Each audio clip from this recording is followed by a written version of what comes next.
Hi, welcome everyone. Welcome to my Friday's Physio for Friends. Today I had the pleasure of having Penny with us. Penny is a former registered nurse who specializes in lactation consulting and breastfeeding support. And now she is in the online space to support new moms to to have a better experience with breastfeeding and also for latching.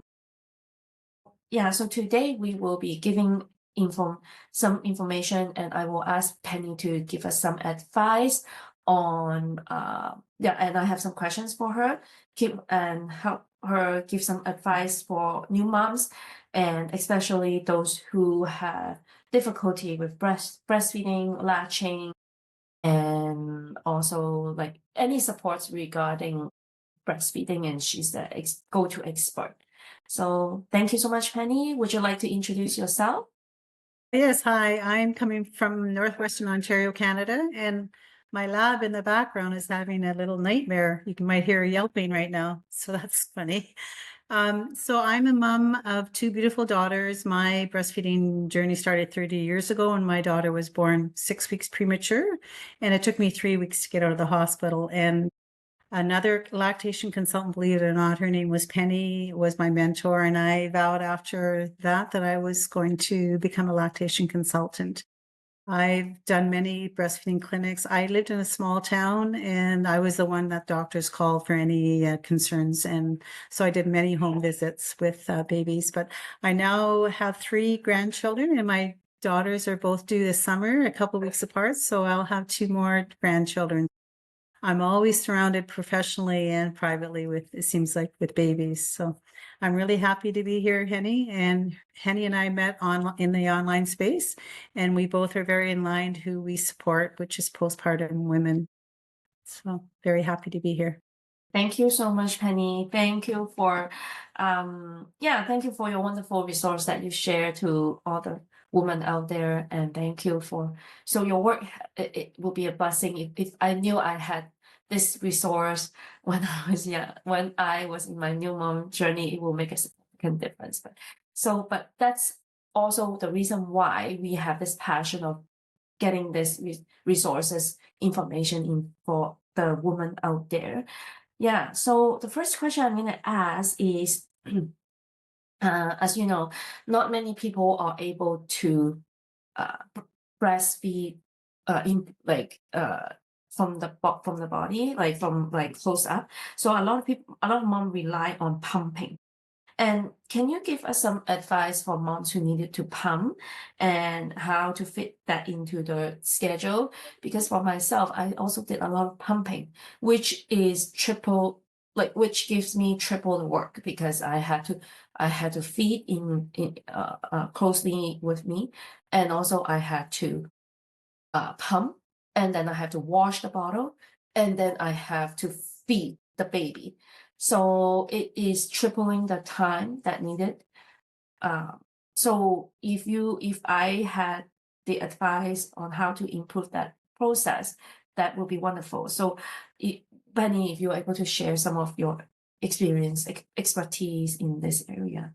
Right. So if a mom is just going back to work, it's always a good idea to find out, depending on where you work, there's different laws for US and Canada.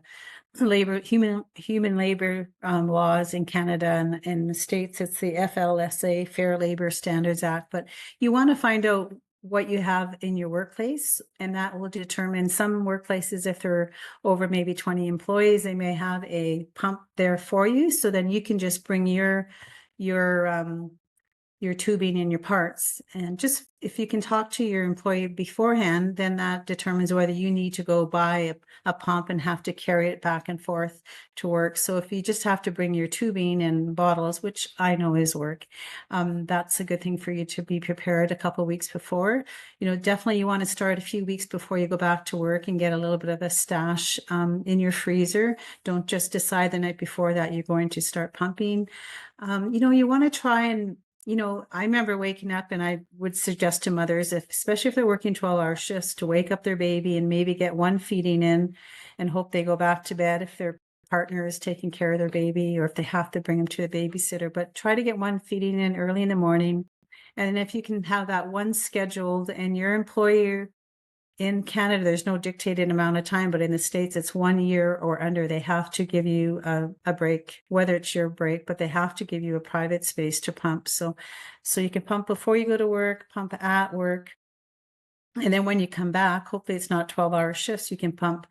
But the wonderful thing now is the wearable. And I won't get into different brands of the wearables, but I know nurses who work 12-hour shifts will wear the pumps that are inside their uniforms. And so there's a few brands that will prevent any leaking, which would be very important when they're at work. They're not as effective as a wall pump or a more heavy duty pump, but that's an option as well that a lot of 12-hour workers are doing. They're even driving, and I don't recommend this, but they're even driving in their car, with the wearables while they're driving. So Henny, as far as you're right, moms who choose to pump and bottle feed, it's not an easier route to go because you do have to sterilize and be careful. You want to protect your milk. It's so precious that and be aware of what where you can leave your milk out for how many hours and how many hours in the fridge and how many in the freezer. So you want to make sure that you have those, that you protect that milk so you don't want it to go to waste. Just being prepared, Henny, and trying to mimic as much as you can of babies' feedings, but just be kind and gentle to yourself, because if you miss a feeding, it's not the end of the world. And you need to know that going back to work is stress in itself, and stress causes a hormone called cortisol, and cortisol interferes with your letdown. And, it's a bit of a vicious cycle if you're hard on yourself. So you definitely need to give yourself some grace when you're going back to work, and just know that just take a day at a time and try to be as prepared as you can. Just prepping your bag the night before with your breast pump parts and getting the ice packs ready. And so you're not doing that mad scramble in the morning, especially if maybe you have a toddler, and a baby and a newborn, and maybe you have to pack them both up like I did and bring them to the babysitter before you go to work. So you're exhausted before you even start your 12-hour shift or your 8-hour shift. And for moms working at home, there's still, that interruption of your schedule. Even though you're working at home, there's still going to be that stress, but you need to block in your pump, just like you'd block in a Zoom meeting or a meeting at work. You need to make that a non-negotiable, that you are going to pump. If you want to, get those every 3 or 4 hours in. So if you're working an 8-hour shift, you need to get at least one pumping in, and that has to be a non-negotiable.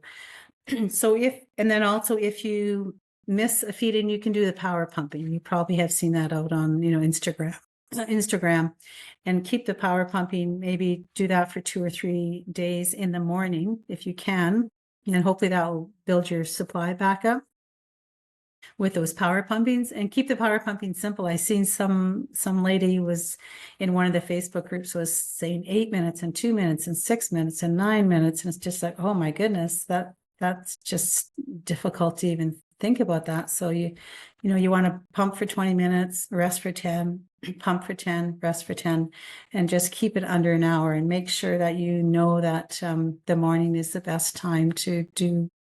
Like, when are you going to squeeze in this power pumping? But maybe on the weekend when you're not working, you could do a couple power pumps just to build your supply back up.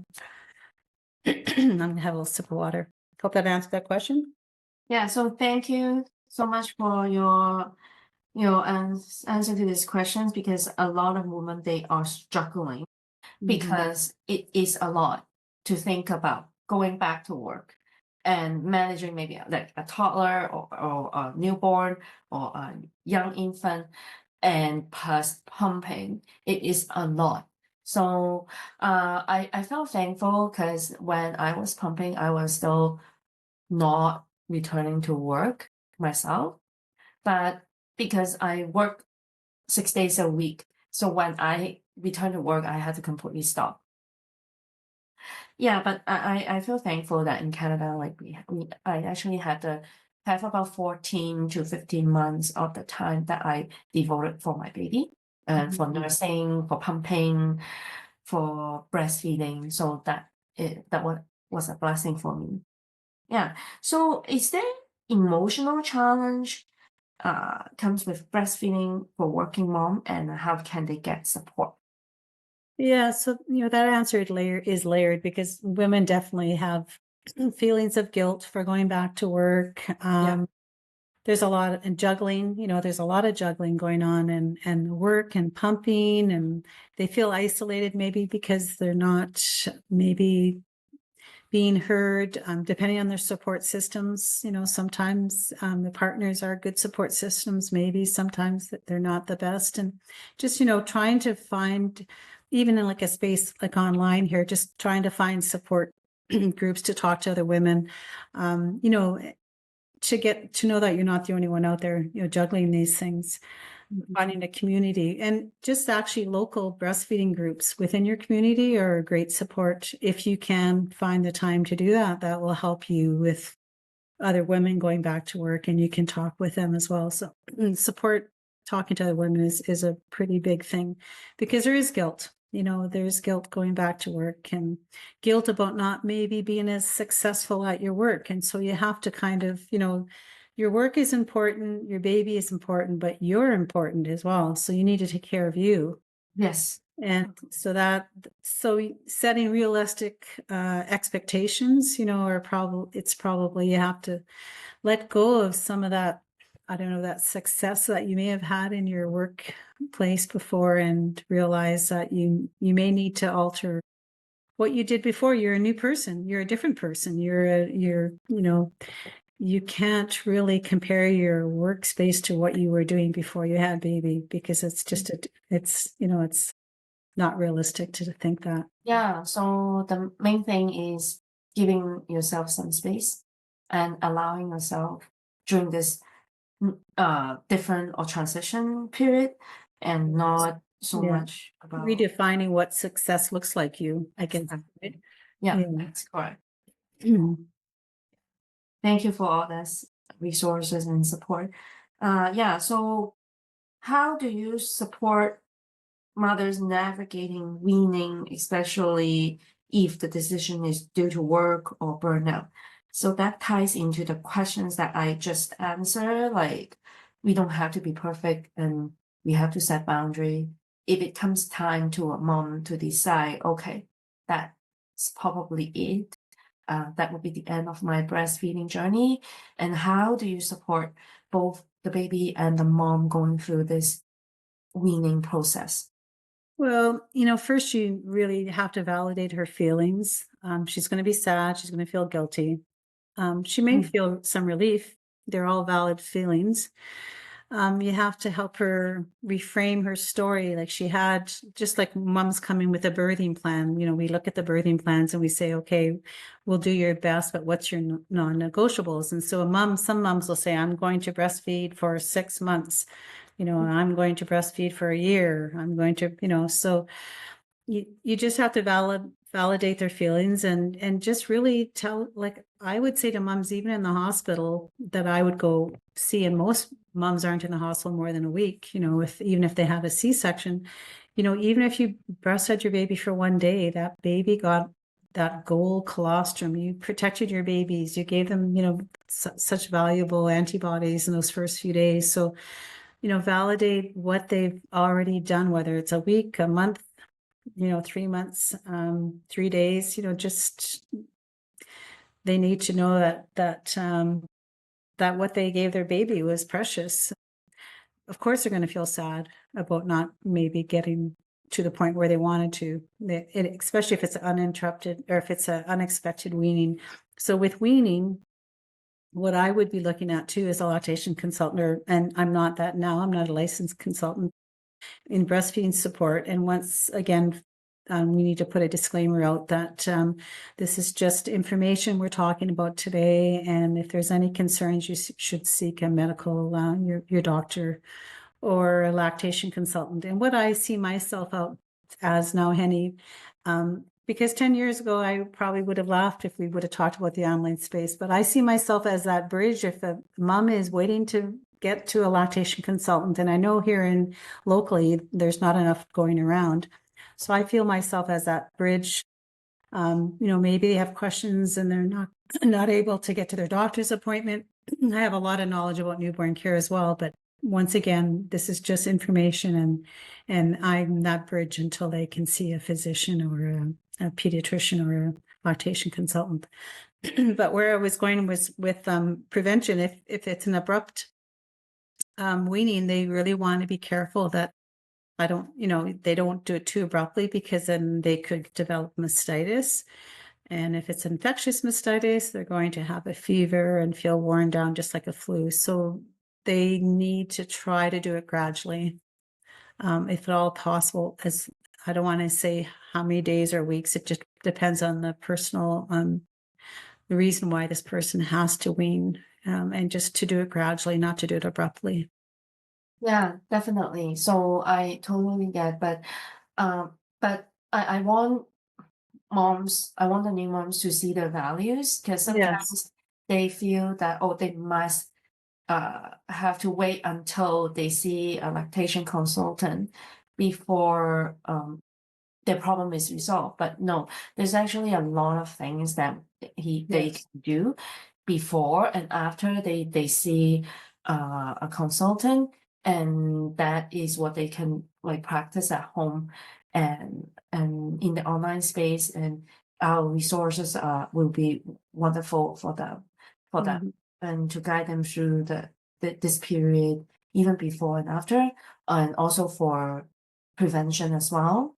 Preventing things to get worse, or yeah, and also to give support for things to get better. Yeah, so I see uh important role in this coaching space, in the online space, for moms in uh, things that they can actually do at home for Right. the So local.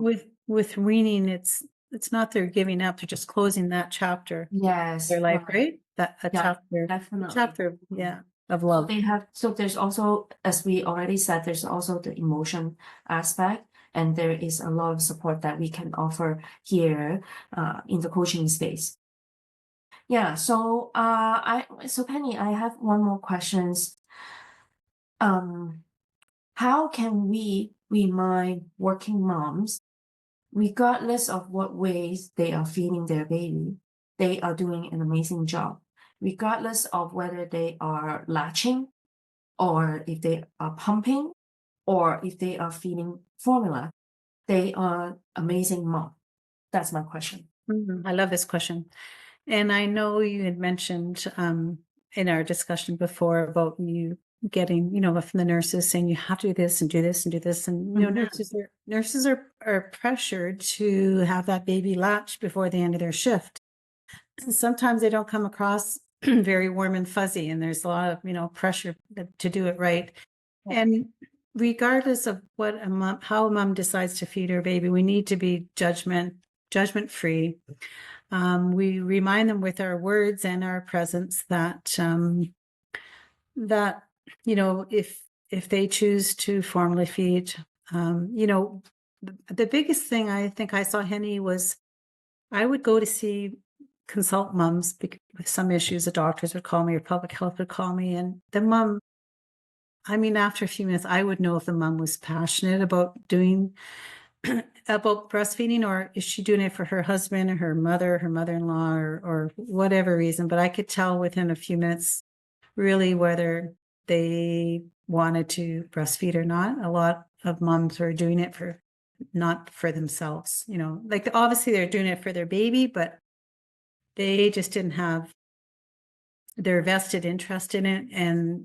And I would ask, if I had saw them more than once, I'd say, like, do you really want to breastfeed? Like, are you open to maybe pumping and bottle feeding the baby, or having your husband, you pump and your husband can bottle feed. That way you Yeah. get a break, right? Definitely. So that's an option, and just not to be judgmental and try to support them in another way. Just, babies need to be fed, bottom line, whether it's breast milk. Of course, I'm going to support that because of all the great benefits. But if they choose to bottle feed, then what was it? There's a saying, and I have it here. There's one perfect way to feed a baby, only the way that works for you and your family, whether it's breast milk, formula, or both. What your baby needs most is you showing up with love.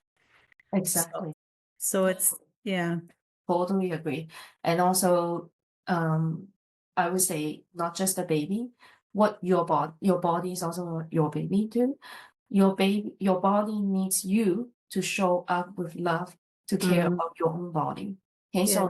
so and also and no judgment, and really listen to your own body for the goals for yourself as a new mom. Yeah, so doesn't matter what you feed your baby, it is precious to the baby. Yeah. So try to reword those, the words, am I doing enough to, Yeah, I am enough, right?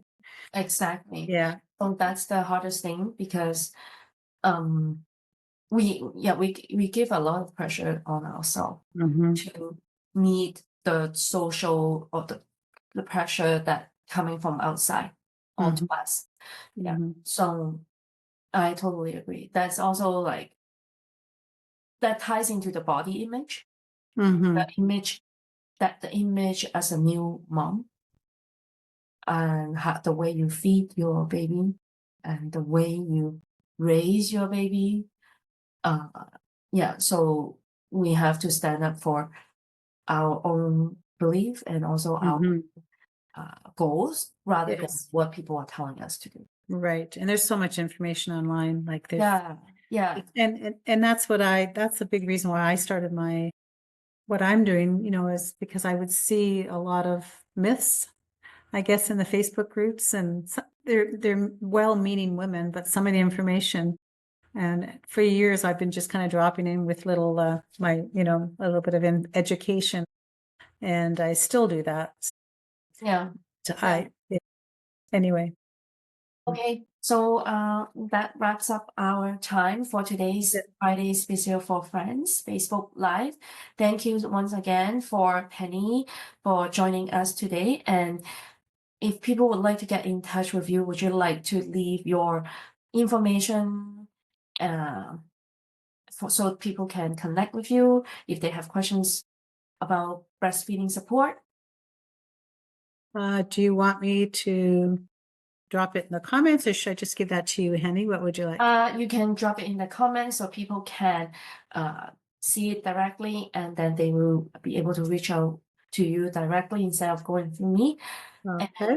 yeah, so just drop in the comment section. Yeah, this is my, oops, I forgot one. I forgot a W here. This is my website, but I've just in the last month opened up a new Facebook group too. Oh, Um, that is for, I offer weekly live sessions, and it's on supply, which is obviously breast milk supply, sleep insanity, and then tomorrow night I'll be talking about success with transitioning back to work. So a lot of what we discussed today. yes. So I have those every Thursday. I've just changed my time to 3 o'clock Eastern time on Thursday, and that's that. And then I will just drop my little link quickly in here for my oh, I don't know if I'll be able to. Let's see. Oh, yeah, I'll get that really quick here, and then I'll let Henny go because I know she's a very busy lady. Okay. So I'm just going to thank you share my all. link. I'm just going to share my link in here really quickly, Henny, before we close up. I'm just grabbing it from my Facebook group here. Sorry. I'll just drop that link in there. Right here. And here we go. I'm just going to come back in here. Drop that link. I do have a QR code. It's funny. I thought young people would like the QR code, but a lot of people just like that. I think that might do it. Okay. Thanks so much, Henny. It's been wonderful. Thank you so much, everyone, for listening, and hope you have a great weekend. Bye. Bye. Happy long weekend in Canada. Yeah.